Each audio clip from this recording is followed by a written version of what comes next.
يزمر يون يسعى مثلا نصاب الزكاة غاس نتا يسعى عامين ديال العمريس مزي بالك يموت باباس يجي ذا وجيل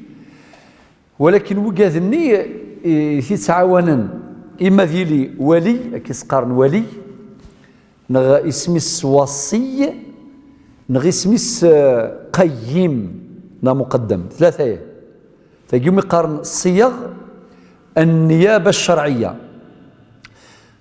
ثم زور ذي الولي يموثيون يجد الراوس دي وجين مزيث ولا سنيف ذن ذي الاولياء انوي ذي الولي إزمار ديال الجديس إزمار ديال عميس إزمار ديال وايض المهم وين كني ريلينا كذي وجيلا خاطر ماشي كان صرف كاع وحدس الرعايه ذا وجيل ولكن الشيء دي جباباس انواع داقشي شوري السيناره يسعى ماين ثلاثه اربعه نتقشيش ساعه ماين ثلاثه اربعه في السيناره انواع الجيرين انواع يسير الاموال الناس الولي والولي زمر تيدي ماس زمر ديال الجداس يزمر وكذا مره الاولياء سعى الواجب شرعا اذحرزن تريكه وجيل اتحرزن من بعد اتعشيرا الى قصف الاشوريس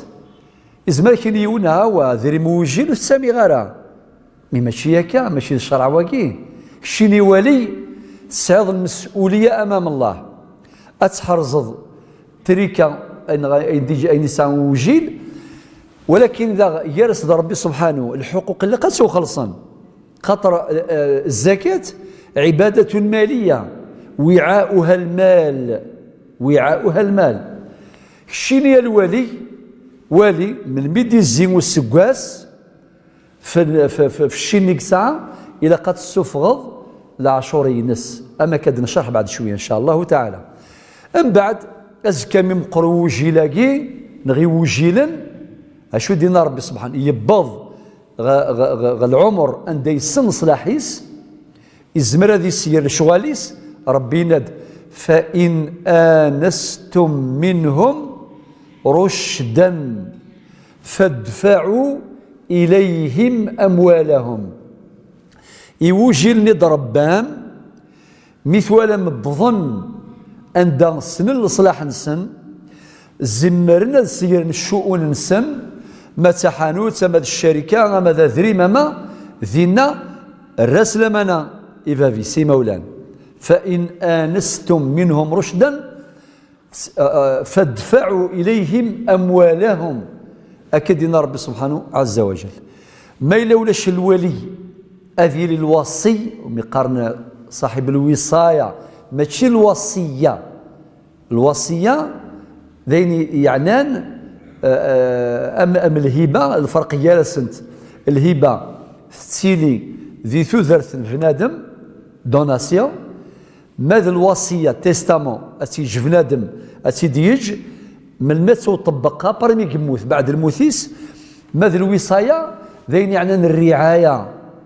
الرعاية يزمروا مثلا قبل ذي يمث أذي يج الوصاية أمشى ديني أكيني مثلا من موثق شيني ذي الوصي في الدرياو ذيك الشيء ثني عانين اتواض مصلحه انسان اتسير الشؤون انسان صافي يوصاد في الله وكي شي سميك وصي اي غير يوصاد باباس برش نغ جدي السن ما يوصاد اكي لك جغيو اراو نمي ذي وجيل ما تساد غوري الموت اقلاك الشي ذا مضبر ثقاوك ذي الشرع كل شيء لا والحمد لله ذي تعرفي النغ الشوارع قلان خاطر زيك الجدود النغ استقساين للشيخ سيدي خليل وذواقي سيدي خليل ذواقي الفقه المالكي كما ذواقي الشرع